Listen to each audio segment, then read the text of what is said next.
రోజుల్లో ఉన్న దేశాల మీద తీర్పు. 7 నుంచి 12 వరకు సర్వ ప్రపంచానికి తీర్పు. 1వ అధ్యాయం దేవుని ప్రజల మీద తీర్పు. 2వ అధ్యాయం రాజముల మీద తీర్పు. 3వ అధ్యాయం సర్వ ప్రజానికానికి సకల దేశాలకు తీర్పు. అది 7 నుంచి నడుస్తుంది. 1వ అధ్యాయంలో దేవుని ప్రజల మీద తీర్పు. తీర్పు తన సొంత ప్రజల దగ్గరే స్టార్ట్ అయింది.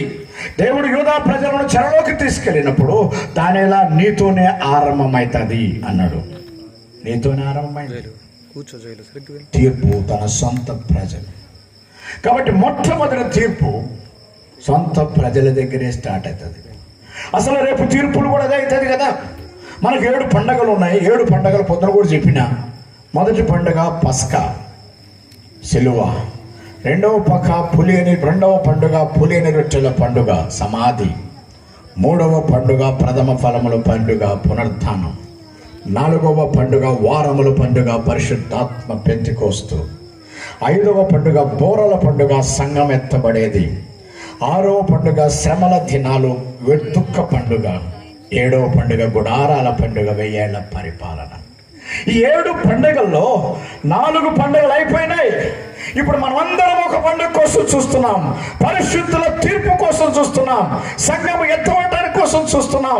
మధ్యాకాశముల బహుమానాల తీర్పు కోసం చూస్తున్నాం. దాని వాస్తవానికి తీర్పు అనకూడదు. ఎందుకు తీర్పు అనకూడదు? యోహాను సువార్త 5:24 ప్రకారం నా మాట విని నన్ను పంపినవాడిని విశ్వాసించు ప్రతివాడును తీర్పులోనికి రాక మరణంలో నుంచి జీవంలోనికి దాటినాడని చెప్పే వాక్యం బట్టి వాడు ఇంకా మనకింకా తీర్పు ఎక్కడున్నది? అందుకనే దాన్ని బహుమానాల తీర్పు అంటారు, పరిశుద్ధుల తీర్పు అంటారు. అది ఎప్పుడు వస్తుందంటే బోరధ్వని వచ్చినప్పుడు, మహాదూత ఆర్భాటంతోనూ బోర శబ్దంతోనూ దిగి వచ్చినప్పుడు సంఘం ఎత్తబడితే మధ్యాకాశంలో 7 ఏళ్ళు శ్రమలు వస్తాయి. అందుకనే మాసిరమణి గారు పాట రాసిండు. మాసిరమణి గారు చిన్నప్పుడంతా ఆయన పాట కోసం చూసేవాళ్ళం. ఎప్పుడు రాస్తాడు రా బాబు అని. ఆంధ్ర క్రైస్తవ మహాసభల్లో వదులుతాడు ఆ పాట.